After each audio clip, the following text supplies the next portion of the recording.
Hey everyone, this is my reaction to the 12th and final episode of Last Period. Very unfortunate that this series is finally coming to an end because this has been one of the most enjoyable anime of the season for me, easily in my top 5. Definitely the biggest surprise of the season for me. Even though I want to say Hinamatsuri was, but I don't know, I think it's kind of close, the two of them. But anyway, the point is this has been a very enjoyable anime. And it's gonna suck to see it go, I guess. But it has to happen, though. It happens with all anime, so I think I've stalled long enough. I should just probably get into it and see exactly how this fight between our two giant spirals goes. Maybe the entire world will be destroyed. I don't know. All we know is this episode is called Last Period, the name of the anime itself, which is always nice, and it's very fitting because it has the word last in it, and this is the last episode, final episode, so even though last can sometimes refer to previous, in this context I'd say final makes more sense, but anyway, I'm just rambling. Let's just watch it. 3, 2, 1, play. Yes, you are. Anyway, let's get to the fight.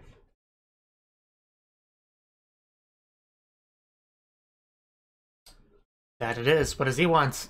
Does he have something to help us?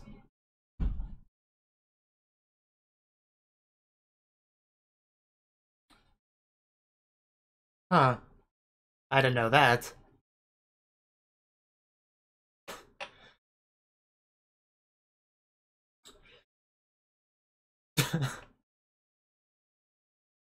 I mean, being selfish and bossy are both kind of bad things, so... Yes? Is that really what she said? I don't think that's what she said. I think that's more you projecting onto her. Oh, so we are getting the opening. I didn't think we would, but okay.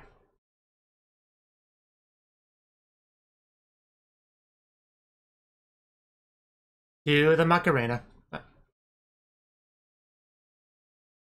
Yeah, I commented about Hinamatsuri and Last Period being about even as far as surprise of the season. But I think a better way to put it would be Hinamatsuri was a big surprise for me personally, because of my low expectations, for having no real expectations for it. But I think Last Period is probably a bigger surprise, like in general, objectively speaking. Because it's, you know, a mobile game, based on a mobile game. Whereas Hinamatsuri is based off of a, you know, I'd say at least somewhat popular manga.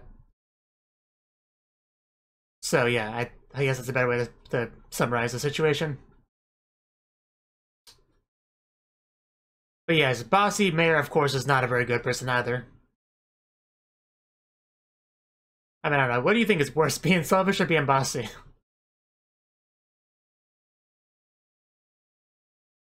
I would say probably being selfish, but...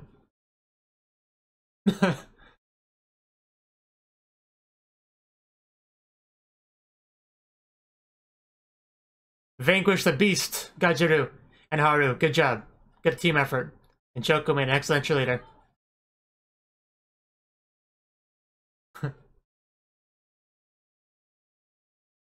This anime should become a super series. Anyway, let's get into it.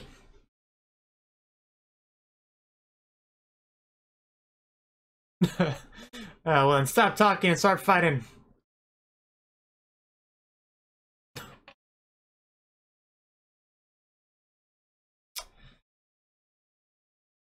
I'm still waiting for that to happen. Okay, here we go. I think we're now getting to the fight.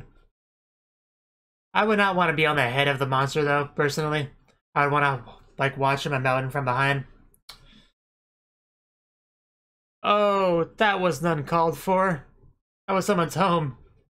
Not really fair. One has weapons. And that poor village. Well, that's something. At least nobody was in the house. uh...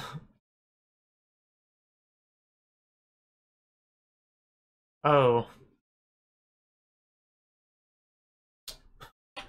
He takes out his eye sticks. I see. Oh right, yeah, he absorbed that from Lynette, didn't he? So feel my power of darkness. Oh, what's up, Choco? That got my attention. What's up? Is Choco like the power of light? Yeah, he used that all up.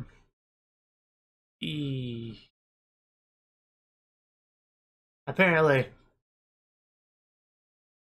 Might also be why they got a bunch of lucky calls. Yeah, so that's it. So there's the reason. I'm glad we finally got a reason for that. I was worried we wouldn't get one, but...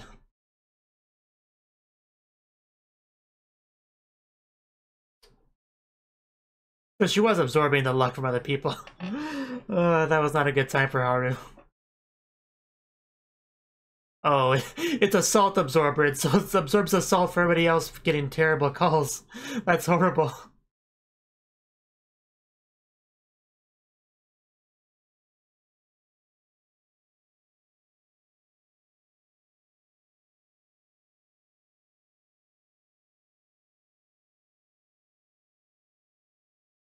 Huh.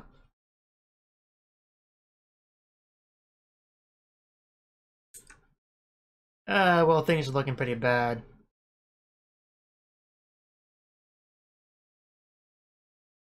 Huh. People up front. Anyway, back to the fight.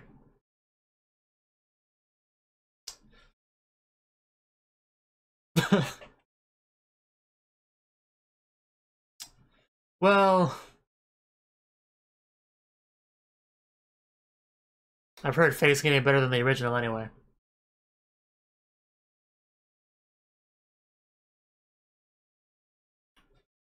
Oh... Wings? No, not wings. Nightmare, that's what that is. He absorbs both of them. Well, I guess you could say things escalated, which is impressive because we already had giant monster fights.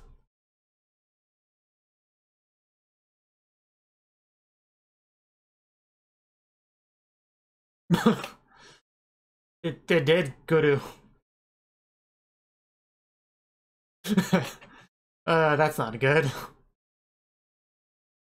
Now what do we do? Throw rocks at it? So it's its final form is what you're saying. Oh no, it sees Choco. Hide! Nothing's ever attacked Choco before, so... She... Choco, you can at least attempt to avoid that. Wow, she doesn't have a care in the world.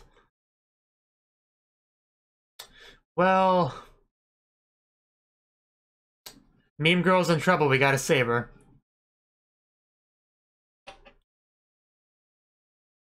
Just don't die from the pepper breaths. Yeah, listen to Iwachan. Zombies. Golems.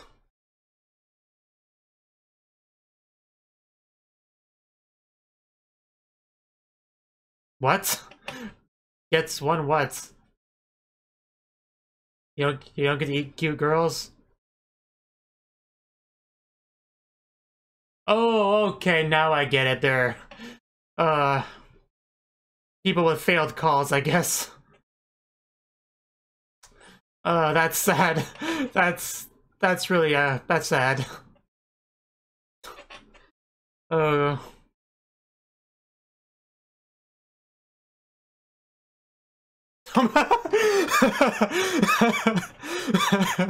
What the heck?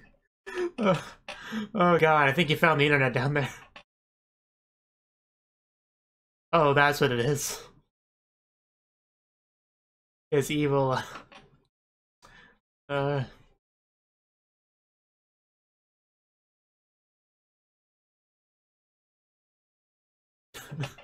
doesn't get much more dark than being addicted to calling.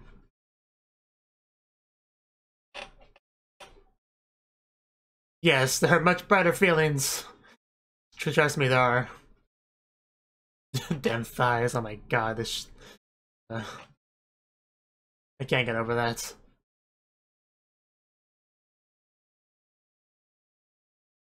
Yes, that thing up there.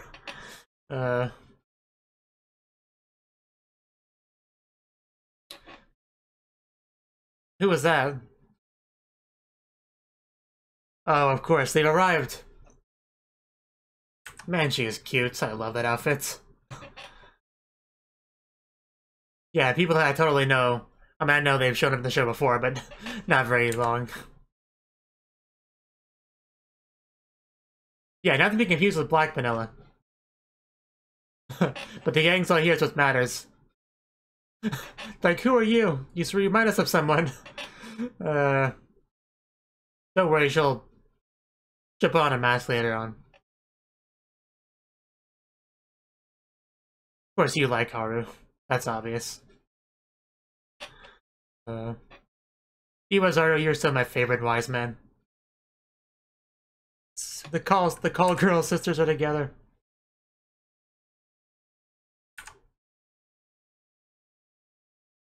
Well, yeah, you didn't know. It's no need to feel bad. Aw.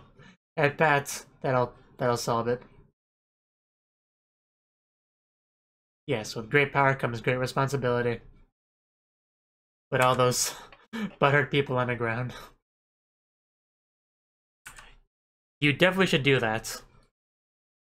Well, you don't have that thing anymore, so... Yeah, that's really close. You can get closer if you want. Yes. I believe in you. Are you a lucky girl, Leona? They did get closer, wow.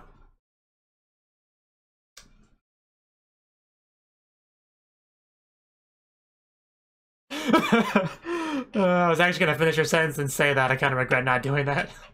That was a perfect line. What good are we as call girls? Do your best, call girls.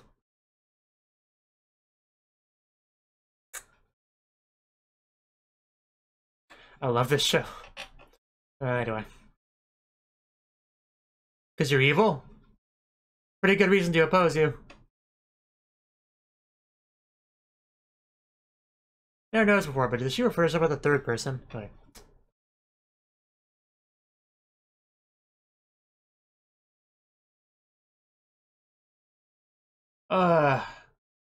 Good thing that popped up in the back where I think it was something else. I mean, why wouldn't he? I'd grab Choco. I don't know how I'm supposed to give her brilliant one-liners when she's trapped like that. That's unfortunate. Of course, a big final boss spiral can summon more spirals.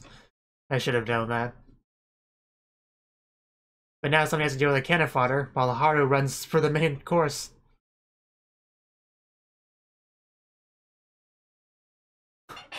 I love Erika's weapon. The whip. Oh,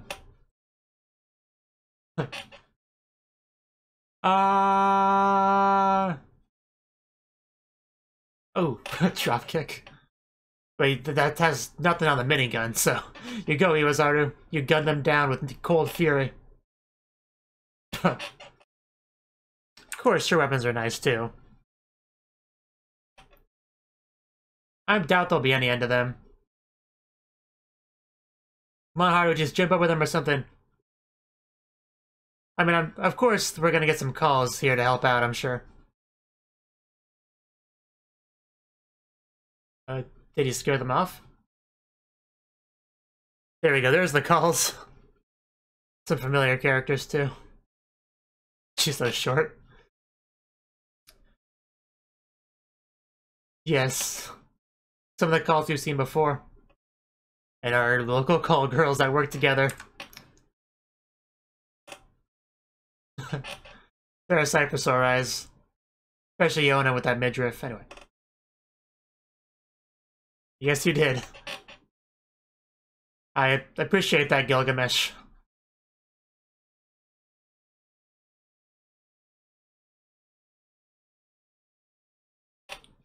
You heard the man. That'd be a terrible call if the call just kills you. Of course not. What you don't see is all the failed calls that are in the back just kind of watching.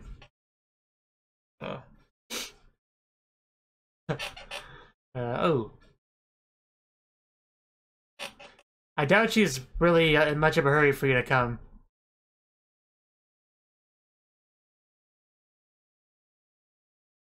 Oh, so now he has wings. I don't know how you fight this thing, even with the call help. Haru! Bring me a snack!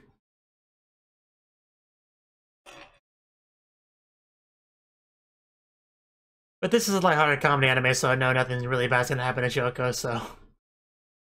If I don't seem super worried, that's the reason why. There's all the failed calls! I was half joking when I said that, but... there they are.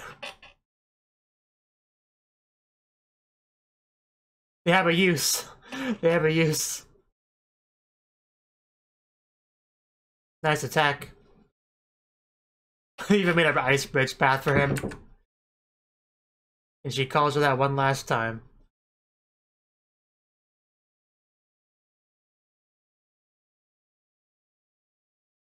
I'm sure they recorded that once in the series, but it left an impression.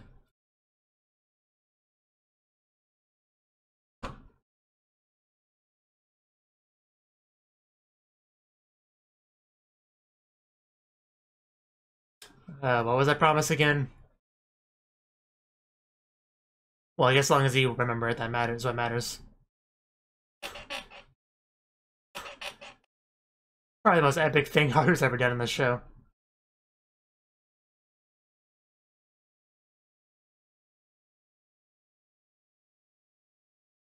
You can't really grab her. You have to, like, break it open, I think.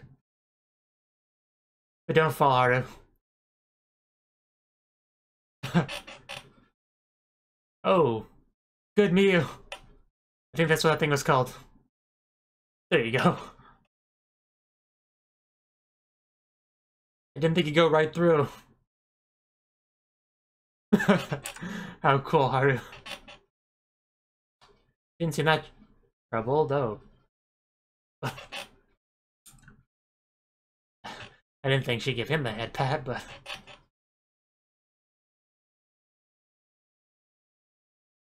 But yeah, I think you broke him. Who are you?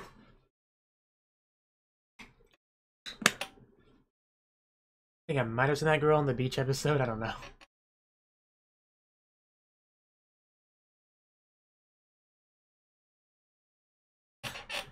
Did that need to be said? Now you three are in timeout.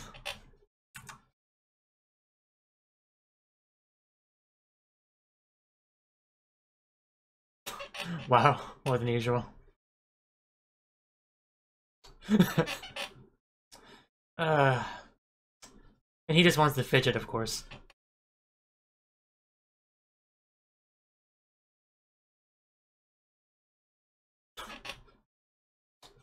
Kyuu with the good ideas as always. Oh, okay. I guess it does all work out. We found common ground. That's all you need to be friends, really. Find something that you can fanboy about together.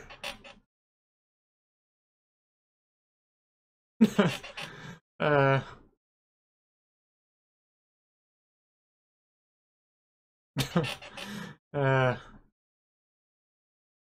Yes, that line of thinking is always true. You wouldn't get it, because you don't understand the appeal of Sapphire.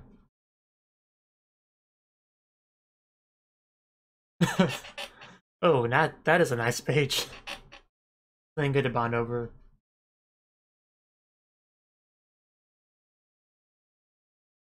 Oh? There's a ruse? Oh, okay. Sure, why not?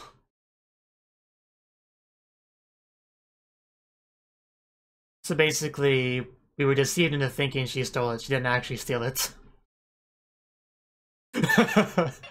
She was enjoying it. uh...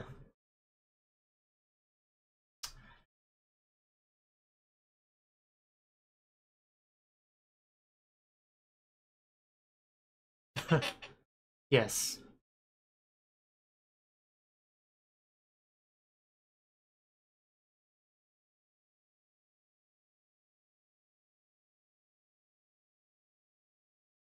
Which means... Well, I don't know, being a bottom's not that bad. Probably could have phrased that better. Oh, new. I'm just gonna enjoy looking out this window.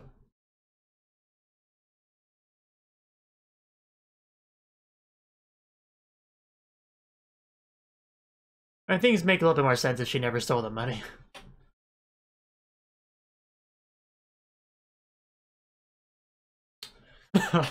Oh, meanwhile, things aren't going so well for them.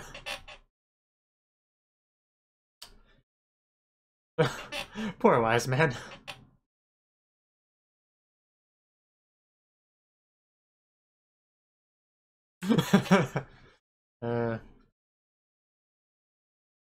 Yep, sucks to be you. Go get some quests. Yeah, not all those that wander are lost. Indeed. Luluna! You're still around. Black Vanilla's gone, it's just regular Campanilla now.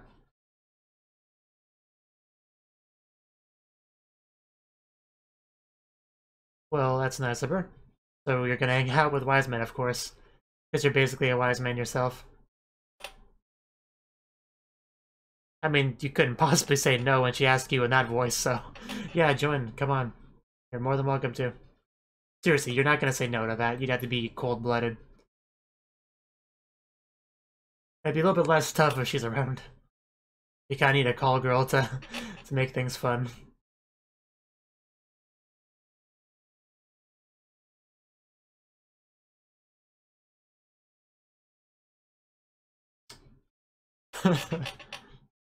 I love her little noises she makes.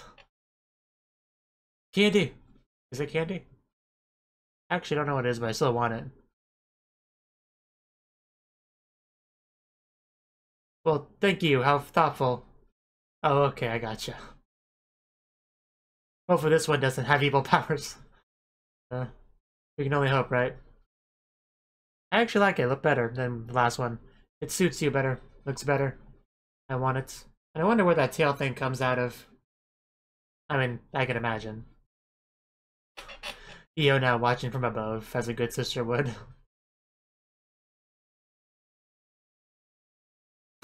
Wow, this is our ED. Although it's the opening song, but... Yeah, goodbye all of you guys that came back. Just to help out with that final fight and then left again. Because we can't really afford to keep you. Oh, all the cute girls are over there. What am I doing at this table? King. Angry King. Or no, she's the ruler there, never mind. I misinterpreted the scene, my bad. I guess we're just gonna see the other kingdoms real quick. Oh my god, yay! We get to see her in it again. I missed you, Party Park. Sapphire! Sapphire, I'm never gonna watch this book. Of course, they're with him as well. And gotta keep tabs on the pirates. Glad to see they're still having fun. My god, the attack of the mayors, they're everywhere. And Android-chan.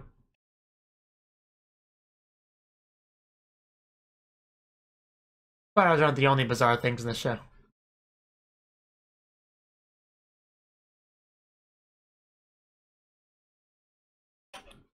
Choco hiding behind the tree because she doesn't want to get kidnapped again.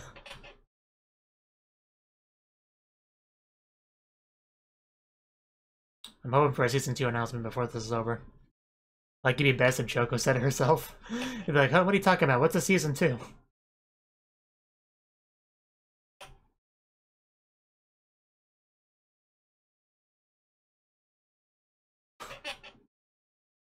Okay, so we got a line kind of like that, but just a line of basically saying go play the game if you want more. So that was the 12th and final episode of Last Period.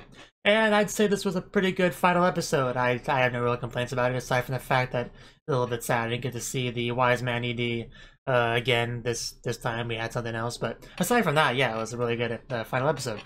So, okay. So yeah, Bossy Mayor and Selfish Mayor both had their giant spiral and they were gonna duke it out. And they did. You had the bossy monster with his flamey, sticky thingies. And then you had the selfish monster with the power of darkness. But of course, that darkness ended up just completely absorbing the original spiral as it coming out of its back. Then absorbed Bossy's spiral and just became a big, huge abomination of evil and horrible feelings, basically. And because that's a result of the pendant, of course, that Lulina had. And we find a little bit more about that pendant, how that is definitely the reason why she was able to get such like nothing but great calls. Apparently, it was basically draining away all the good luck from everyone else and their despair about not getting those good calls and all that, culminating together in that pendant. So it was basically a salt miner, I guess you could say. It absorbs salt from all the other people, and basically gives it, like, basically it absorbs all the wealth for himself, basically the opposite of spreading the wealth. It basically takes the wealth for everyone else. Now, this idea led to a very funny saying about those little rock golem things coming out of the ground. Because, yeah, those are basically like spirits of people that were wronged by the RNG of the call girl system. They basically spent a lot of money, a lot of real money onto all those calls and kept getting trash. And we're very salty, very butthurt about that. And yeah, that just had manifested itself into very negative emotions, which were absorbed by Lulina's pendant.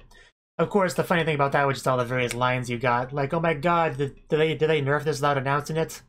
I thought they said they would boost rates, you know, little things like that. Oh no, bank deposit account error, dem thighs, you know, a lot of amazing comments there. I mean, the last one didn't really match the other ones, really, but it was hilarious, so it's fine. Of course, the best thing about finding out all this information about Lulina's pendant is that a lot of things do make more sense now, like why Haru was having such horrible luck despite the fact that he was spending a small fortune on calls, and like you're supposed to get like a guaranteed good one if you get like like a bulk of 10 calls.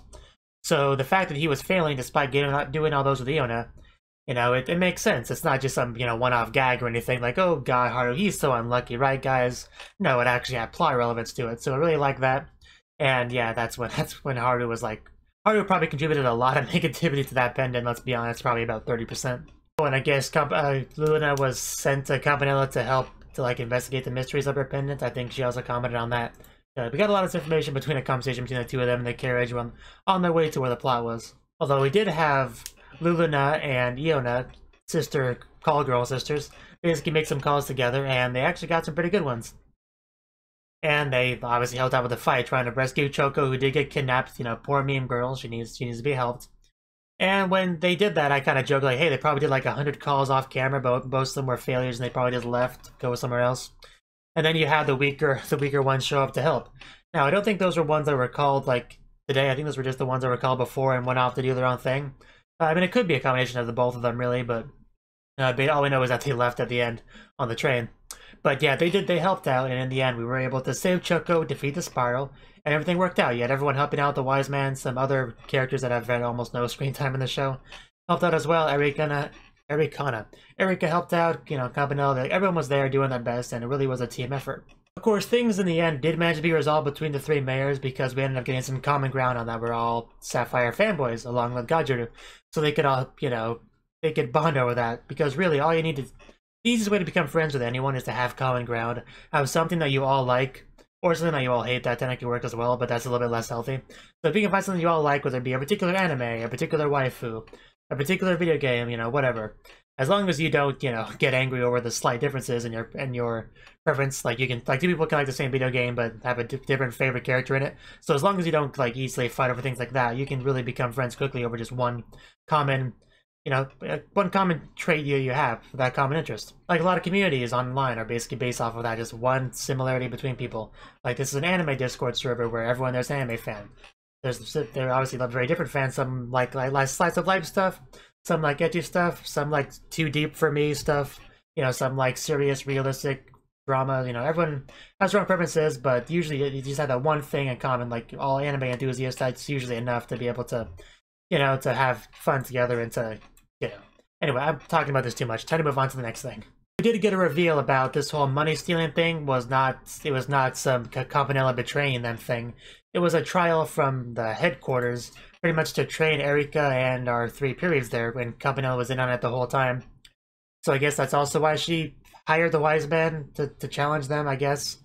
I guess that was all. That's the explanation for all of this. It was all just one big test. And I kind of figured that the only reason Campanella would do this was to some kind of training thing with them. So I did kind of guess that part. But, you know, I didn't quite guess the whole it was HQ's plan all along thing. But I don't know, it was a weird thing. But it is kind of funny, because after the first episode aired, you had in online discussions for this, they were talking about, hey, they're making it so obvious that the Campanella's the bad guy with that not very convincing mask and everything, that maybe it's some kind of red herring, maybe somebody else took the money. And I guess that sort of was the case in this. I mean, since, yeah, it was all just a ruse. And then and then we showed the wise man basically be like, hey, we're fired, we're out of the job. Well, I guess we'll wander around. Hey, Lulana, you're here. Yeah, you can come with us. That's kind of how that ended. And then the final scene was just our periods just, you know, doing what they do.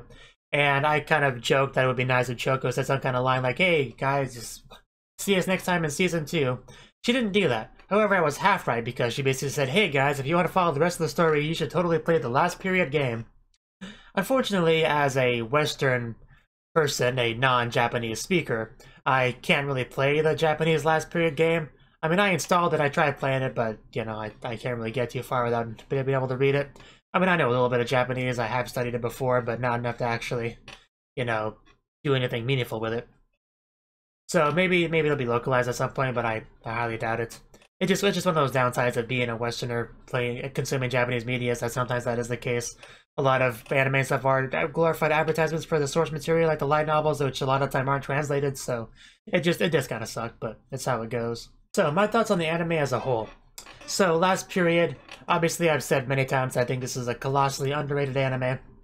And I know there's a couple reasons for that. One, it's based off of a mobile game, which is, I know that's a turnoff for a lot of people. It's obviously has a very cutesy art style, which again is a turnoff for a lot of people.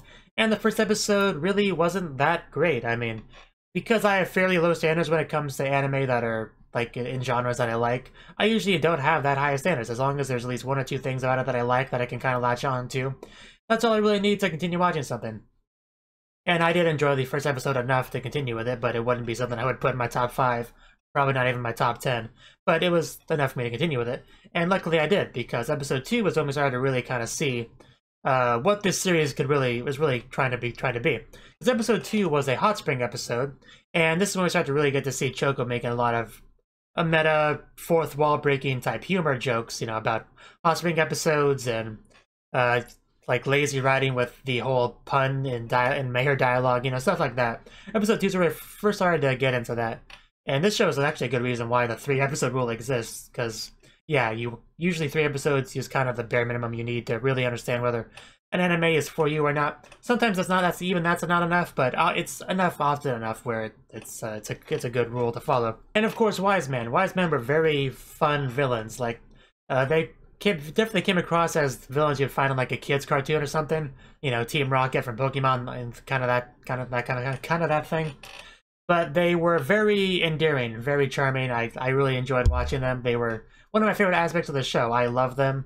As far as characters-wise go, I think I liked Wise Man more than I did our heroes, for the most part, although I did really like Choco. And I did not like Haru, like, at all. I think I've already said that a couple times. Lisa was alright. Lisa had, she had one really good line in the series about when they were all excited about, hey, we're getting 100 times the usual rate on this one. Then someone, I think it was Gajuru, asked, what's our usual rate? He's like, well, it's 100 times this one we're getting this time. That was by far my favorite line from Lisa, and that line alone, bumped her up at least a point or two with me. That was just, I love that so much. And she's cute, she's a witch, she has plenty of cute moments in the show, so I do like her a decent amount as well. Gajuru, I could take him or leave him. I mean, there's not really much to his character at all, really. I think he might have had the least amount of personality of anyone. At least Haru, Haru's kind of a goody two-shoes type character, but yeah, I don't know, he still left more of an impression on me than Gajuru did. And Choco is easily the best character in the show, there's no doubt about that. She got the best lines, she's really cute, she has the same voice actress as Rika, I think her name was, from Higurashi, which led to a very fun scene, which I'll get into in a little bit. So yeah, I really enjoyed her. She added a lot to the series just in herself. And not just meta humor and fourth wall breaking jokes, but also gotcha mobile game jokes as well, because this is based off of a mobile game last period. So they definitely were not shy about that at all. They basically made as many jokes as they could, and it ended up being a pretty big plot point because, you know, Luluna's pendant that takes away your call girl powers, negativity, absorption, and all that for herself. So yeah, that actually did become relevant, the whole call girl thing. So now I'll talk about episode 3 for a little bit now. This was a big episode. I kind of thought this episode would cause the series to spike in popularity. Like, tons of people would check it out. They see screenshots of Higurashi characters in this anime, but not as much as I'd hoped for. Like, you had some YouTubers kind of shine some light on it after that. Like, I think Glass Reflection did some video on last period because of that. And I think maybe one other person did. I don't know. But anyway, it definitely got the series more attention, but not as much as I'd hoped, I guess is the best way to say that. Because what they did with episode 3 is they decided to have an event, basically, because events are a big thing with these mobile games. I know Shadowverse had like some fake characters and stuff. But yeah, because basically cross-promotional stuff or a collaboration stuff. And yeah, they did keep up with this mayor puns throughout the series, and some of them are hit or miss, but some of them are pretty good, I'll admit. Even though it's probably most of them were not that great. But some of them definitely hit the mark, and I need to start repeating myself like that. I chose Higurashi because I think Higurashi actually did have an event collaboration with the mobile game, so that's a perfect choice. On top of the fact that you had the same voice actress for Choco as you did for Rika. So that's also why the only character that actually spoke in it was Rika, because that's the only one they had a voice actor for. They weren't going to bring in all the other voice actors and actresses to the voices of the characters for like 3 or 4 lines. That wasn't going to happen. And the characters obviously looked very different because Higurashi is a fairly old anime, and they would obviously have to bring a new animation style for it in this. So it definitely didn't look nearly as scary as it did in that. And obviously this episode wasn't nearly as scary as Higurashi is because they're very, very different anime, to the point where it's an interesting choice for a collaboration. But it was a very fun episode. Definitely a big surprise for a lot of people, I would say. They did it pretty well. They were like making references to it, Higurashi and everything, and I was just kind of like, okay, yeah, that's kind of funny. You're starting to get a bit on the nose now. And then they just literally show Higurashi characters out of nowhere. I was like, damn, that's unexpected. That was quite cool though. And yeah, I bet a lot of people that actually do watch the show were glad they weren't spoiled on that, because if that did get people to watch, they would obviously already know that was going to happen, so they wouldn't get that surprise, that excitement of suddenly seeing Higurashi characters in it. So yeah, definitely, it's pretty much just shows that it's a good idea to check out at least every anime if you do have the time and means to. I believe that was also the episode where Choco first called Lisa first called Choco Meme Girl, which that was amazing. I kind of wish they'd called her that a bit more throughout the show, but I think she's the only one that actually calls her Meme Girl, so, you know, it kind of makes sense. Haru just calls her Choco. So that brings us to episode 4. And usually with these things, I don't actually talk about shows episode by episode, but I feel like I'll do an exception for this one. So episode 4, this was about winning a lottery ticket, getting lots of money, which was a big deal because in episode 1, they had lost all their money and they lost a lot of periods, and it was a bad situation, so I'm sure they were very excited to get all that money. However, as it usually does, it definitely went to their head, at least Gajuru and Lisa. Haru was a bit more responsible with it, you know, for a while. But it eventually became a competition between Gajuru and Lisa, like who has the bigger, you know, money wad, if you know what I mean. And in the end, it kind of just ended poorly for both of them. I think they both had their money stolen or whatever. So yeah, bad situation for them. But at the end of the episode, Haru did have, you know, a good amount of money left because he was much more responsible with it. However, that wasn't meant to last. Before I move on to the next episode, I do want to say that Ojo-sama Lisa was amazing, just hilarious. Some of the faces and the way she was speaking, just I love what the money did to her. It was great. Now, episode 5, we did a bit of a TV show documentary type thing about Haru and his life. So this episode, more importantly, he was tempted to start making calls. And he pretty much fell to call addiction very quickly. And he spent basically all of his money attempting to get at least one good call. And it never worked out for him. He just dived deep into the hole of despair, and he was not able to crawl out of that. It was horrible. It's funny how we had various people like on the show, like guest appearances, like talking about it.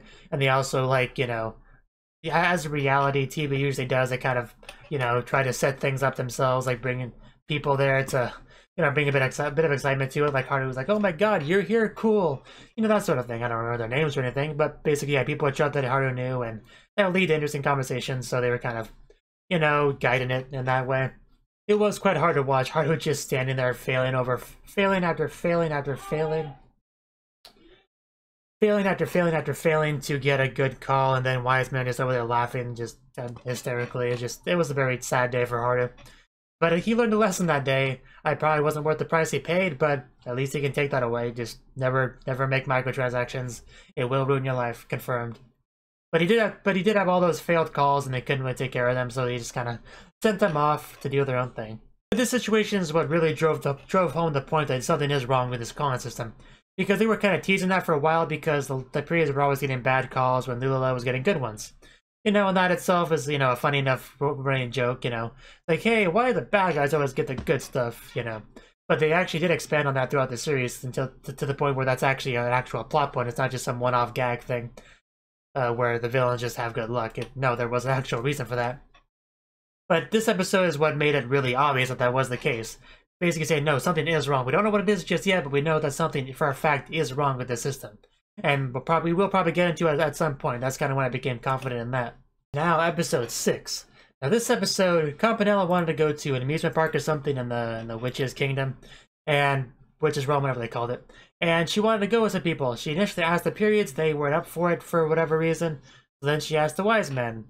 And what ended up happening is that they actually both ended up wanting to go with her. So that became a bit of a problem because she can't go with wise men as Black Panella and with the periods as Campanella. It doesn't work that way. So she bounced back and forth, kept putting the mask on, taking the mask off, and their clothing, kept switching back and forth. To try to maintain that. And I have seen something like that before in like certain shows, like certain episodes of certain shows. So it's nothing like super new or anything, but it was quite amusing nonetheless. Seeing Campanella do her best with that. Now, but what became a big problem was when they were there watching the show, and there was pretty much one seat that Campanella would sit in. Now the question was, would she be there as Campanella and be with the periods, or as Black Panella and be with the wise men? Now, I loved her choice here so much, partially because I suggested it to her and she actually did it. And my suggestion, I was joking, I wasn't serious at all. But the fact that she actually did it, she sat there with like half the mask, half the outfit on wise men's side, and half normal Campanella on the other side, so that when Hari looks over, he sees Campanella. When, Kikazaru or whoever was next to her looked over, they see Black Panella. That was just amazing. Like, out of the entire series, that was probably my favorite joke, period. Last period. So, I think that was the funniest thing in the entire show.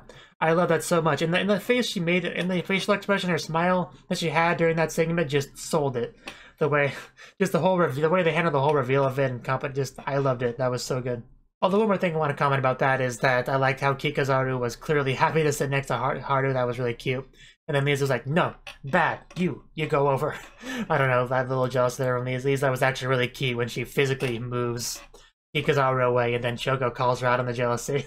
I love the little thing. It was great. Then Choco grabs onto Haru to try to, and make some more jealousy.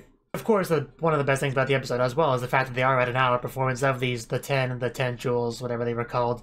And I really like that. I wouldn't mind getting more into them. I think we got to see them at the beach in a later episode. But yeah, I quite like them. Gajuru is a big Sapphire fan. He makes that no secret. And later in the series, he found some more Sapphire fans. So, good for Gajuru. I do like that aspect of Gajuru, his love of Sapphire and his willingness to have all sorts of great Sapphire stuff. And just really, really embraces that. And it was just nice to see everyone having fun at the amusement park and stuff like that. But another thing with this episode is the fact that this is the Witch Realm, so Lisa is a witch, so this is her home territory. So that obviously meant it was a bit of a Lisa focused episode, I guess, even though we were kind of here, even though Gajuru, I think, was having more fun there because of, Sapphire, the Tens, and all that. But next episode, I think it was, that had the Gajuru episode. Actually, I think it was that. I'll check real quick. Yes, that was indeed the Gajuru one. Now, next episode. Now, throughout the course of this series, ever since episode 2, it was on basically a track of every episode was better than the first one. I kept thinking, there's no way the show is going to top last week. Last week was incredible. And then it did. It did that a lot. It eventually stopped doing that, but it did do that for quite a while. And it definitely continued with this episode because this was a Kimono Friends reference parody episode, which was just amazing. Like, it was obvious from the title that they were going to do that. I wasn't sure how far they would go with it. They didn't go as far as, say, they did with the Higurashi stuff. We didn't see Serval or, Kaban or anything like that. However, we did get some pretty strong references here and there with the whole, what would you call it? The animal education mid-card type scene that we got in Kimono Friends, where they would talk about one of the animals, like a real live zoo person would talk about the animal in question, and you would, you know, have them speak over the phone or whatever in the audio. Like they did that actually they did with Campanella and Erika, which was just, that may have been my favorite Kimono Friends reference in the entire episode. That was really good. Don't get me wrong, the thing they did before with all the Sugoi Tanoshi, that was really good too. That was really funny. I mean, especially with the waterfall one where they couldn't even hear them over the sound of the waterfall. That was good. But I think as far as pure comedic joy, I think the Erika Campanella thing definitely got me more. Although I think I found the previous reference more fun. Like one was more funny, one was more overall enjoyable. I think that's how I'd phrase it. In any case, this was the Gajiro episode. We got to see his family, his cute little sister, his violent tsundere little sister, because that's usually how it goes in anime. And we also got to see our park guide. Now, not quite Lucky Beast or anything, but the trap character was very cute. I very much enjoyed her. Yes, I refer to traps as her and she. That's what I do. And I'm sure some people are triggered by that, but it makes life simple for me. And she basically, yeah, she led them around as the guide. And pretty much he said, hey, okay, one important detail, you have to describe everything as either Sugoi or Tanoshi. And yeah, with that in mind, just enjoy the park. And they did. And the big plot of the episode was the fact that they were thinking about firing her. And they worked together to try to defend her, and we found out the truth about why he was trying to get rid of her. And, you know, and all that. And everything actually had a really nice happy ending. Unfortunately, we can't say the same for, you know, real Kimono Friends and the drama we had with that, which I usually try to forget. But people keep reminding me about it. But, you know, Kimono Friends is my favorite anime ever, for those of you that don't know that. So we're just really happy to see some Kimono Friends stuff in here. Yeah, this episode also had another really great scene that I enjoyed. You had Lisa acting all, you know, haughty and confident, saying like, well, I guess I'm just that smart, Kashida. And then Shoko just smacks her. Like, I'm usually not the biggest fan of slapstick comedy like that. Like, you know, violent comedy. But I don't know, that was just so... that was the funniest thing. I don't know, just something about that really got me. She just... the look on her face just... and then out of nowhere, just Shoko just hits her. I don't know, man. That was really funny for some reason. Yeah, that was probably one of my favorite. That was one of my favorite Lisa moments as well. Also one of my favorite Choka moments, probably. That was just so good. I also like the scene in this episode where the episode's mayor, you know, the mustache guy. That's one thing I like about this anime, is that all the mayors have nice mustaches. Clearly, this anime was made for me. If you needed any more proof besides some of these, any more proof that this anime was made for me, just look at the mayors. Anyway, another moment that I really liked was when he says something like, I couldn't say that I was a huge fan of Yumiru, and that I was really worried that she was too busy. And I like everyone's response to that, where it's like, I can't do it like they do it, but you know what I mean. I really like that as well. But anyway, yeah, we had a nice little happy ending to the episode, and it was great. Now, episode 8. Before I mentioned, you know how I mentioned the fact that the show kept getting better every week, and I kept saying, there's no way it'll get better next week. Well, I definitely said that with episode 7, because it was a Kimono Friends episode. Like, how do you get better than, you know, referencing, you know, my favorite anime of all time? I was convinced, I was beyond convinced that there was no way they could go up from there. And then episode 8 happened, and I was once again proven wrong. Because we have a little episode at what they call the Neutral Realm Island. Now, this was a beach episode, through and through. We got to see all the characters we know at the beach, wearing, you know, usual beach attire. And this also meant meeting a lot of new characters, a lot of new girls that were from the game and that were really part of the anime. So I guess the staff on the anime decided, hey, this is a great opportunity to have a lot of like one-off appearances of a bunch of characters that we like but can't really find a use for in the show. We can just have them on the beach, you know, relaxing, having fun. It'll be great. Of course, the only downside of that was I wasn't sure who I was supposed to know and who I wasn't. That was really the only downside of this entire episode. But it was great seeing all these girls just... yeah, I love the art of this show. I love the character designs, and that really, we got to see that as its maximum usage effectiveness in this episode because of course. Now the main plot of this episode was the fact that there was some kind of, I think it was an evil spirit or whatever, like taking over girls' swimsuits and like speaking for them and causing a lot of interesting misunderstandings, a lot of maybe Yuri misunderstandings. So yeah, needless to say, that was very enjoyable. I quite liked that aspect of the episode, and I don't even know what to say. It was good. To make things even better, we have one girl participating in a grab your shoot. You know, another girl taking the pictures because, of course, and just striking all sorts of really, really nice poses. I don't think you can really, and for some reason, one of the girls was yawning while sitting in the chair behind, saying that she was bored. I don't agree with that. I think that was one of the best views you'll ever get on a beach, but I guess she's just crazy. But yeah, Gajuru was really excited about this because I think it was the tens that were doing that, like the jewels, you know. Yeah, I just checked, and Sapphire was definitely in that scene. So yeah, Gajuru. And Gajuru was very excited this episode. We had those visual metaphors of him just like getting so excited he grabs onto a rock and fires off to, you know, to represent what he's feeling right now, if you know what I mean. I mean, did you see Sapphire in that swimsuit? She fills it out very nicely. Like, I think it's maybe a third of the size it should be for that body, but I'm not gonna complain, and I know Gajuru is not gonna complain either. That was just, I mean, Gajuru had the perfect reaction. He should start a reaction channel because that really was the perfect reaction. I couldn't possibly compete with that. I said the spirit thing, haunting. The swimsuits was like the real conflict, the plot of the episode, but we also had some stuff with some pirates that decided that they were gonna, like, you know, take advantage of laws that are totally gonna be enacted at some points to come there and start trouble, but that people were able to talk them down, and eventually everybody decided to hang out and have fun together at the beach and party, and that all worked out, so that wasn't really much of a conflict. And I do quite enjoy the pirates as well. They looking good, as most of the girls in this episode do. Now, my favorite, I don't know my favorite scene, but my favorite girls on the beach, my favorite scene involving two girls on the beach, I guess I should say, for this episode was the two girls from the Sky Realm, the little angel wing girls. I really liked their outfits, both of them. The blue outfit looked like the nighty looking thing. That looked really good. Blue is my favorite color. I feel like that looked great on her. And the green haired girl, very minimalistic swimsuit as well. I very much, I like it. I really can't be any more articulate than that. I really like it. It's just her stretching while wearing that, and the other one just kind of looking at her as she stretches while wearing that. It was good stuff. And then you had the dialogue with the episode, which, yes, more Yuri fun dialogue, and I just love their attempts at playing it off. It was just, I really liked that little interaction there. That was amazing. That should have been half the episode right there. I would not have minded it. It was just so good, you know, lines like, Chloe, I didn't know you thought of me that way. It's just, I don't know, I could have, watching this scene makes me want to get on my notebook and just start writing notes on how I would want the scene to progress, and then, you know, commission some doujinshi artist to make it a reality. But, you know, I don't really have the means to do that, but that would be great, would it not?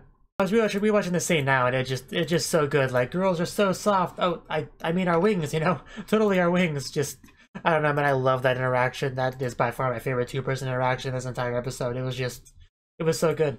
In any case, the episode ended off with everyone having their swimsuits, well, the girls, that's what matters, having their swimsuits removed, and you're really not going to get a happier ending to that than that to an episode, so so yes, I would say this was the best episode in the entire anime. I think that's safe to say. Yeah, I'm thinking about it now, and yeah, that was definitely the best episode of the entire anime. That's probably when every episode gets better than the one before. I think that's kind of when that ended. It was still good. After that, it peaked there, is what I'm trying to say. And as did I. Although episode 9 was almost as good, it was pretty cool because you had the whole Android versus Apple, you know, stuff, with this being an adaptation of a smartphone game, and you had a lot of that, the humor there, which was really cool. I definitely enjoyed that episode. I don't have a lot to say on it, aside from the fact that, you know, I'm Team Android, so mixed feelings about the Android being the bad guy there. Episode 10 is when we went as full-on meta as we possibly could, with characters being brought to other smartphone games, of course made by the same developer as the last period. And yeah, pretty much having to deal with that. Of course, Lisa got the better game to go into, whereas Haru had a really traumatic experience in his. I think that kind of sucked for him. But Lisa, things were fine, and Choco was just kind of watching for the most part. We didn't really get to see her do much, and then the episode just kind of ended off, and we didn't really continue that arc at all, which is a little bit weird because I thought we would, but no, we just kind of shoved that to the side. Yeah, the last couple episodes were basically just, hey, you know, let's go do this quest. This quest is too difficult. Wise men, hey, we'll do it. Oh no, we failed to do it. Hey, the wise men are in trouble. Go rescue them. Okay, let's do that. And then we had our two giant spirals fighting, the evil overlord summoned from Lulina's dark nether necklace pendant magic, eating them both, fighting things, and then our heroes banding together to defeat them. That was kind of what we ended up on, and yeah, this anime, I really love this anime a lot. Like, this is anime. I mean, you know, a lot of people seem to have, there seems to be a negative stigmatism about anime based off of mobile games, yet I've seen a lot of really good ones. Uma Musume this season, which was really good. Komodo Friends, I guess, was kind of based off a mobile game. It was kind of its own thing. It had the same universe, but it took place like way after the game, so I don't really want to call it an adaptation or anything, but it was, you know, it was based on the same universe as the game. But anyway, I think even Bahamut, Shingeki no Bahamut, whatever that was called, I think it was also based on like a card game or a mobile game, something like that. And I think a lot of people like that. I personally haven't seen it. But yeah, pretty much stuff like that. So I don't think there's any real reason. At this point, I've like, if I find out something's based on a mobile game, I'm like I'm more likely to check it out because of just the good experiences I have had with them. I don't have anything really left to say on this besides the fact that this has been a very, very enjoyable series, and I'm really glad that I watched. I gave a fair chance, and it really paid off because this, yeah, I don't think this is ever gonna get a season 2. I highly doubt it.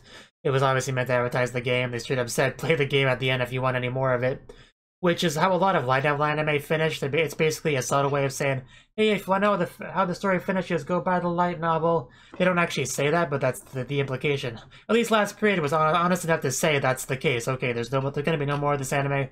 If you want more, go play the game. So they at least were honest and nice enough to say that. But still, I can't really do that because it's not localized in my language. But still, yeah, I definitely enjoyed my time with the series, and hopefully it does get a localization or a season 2 or whatever. All we can do is hope, right? As always, let me know what you thought of the anime in the comment section below, and I'll see you next time.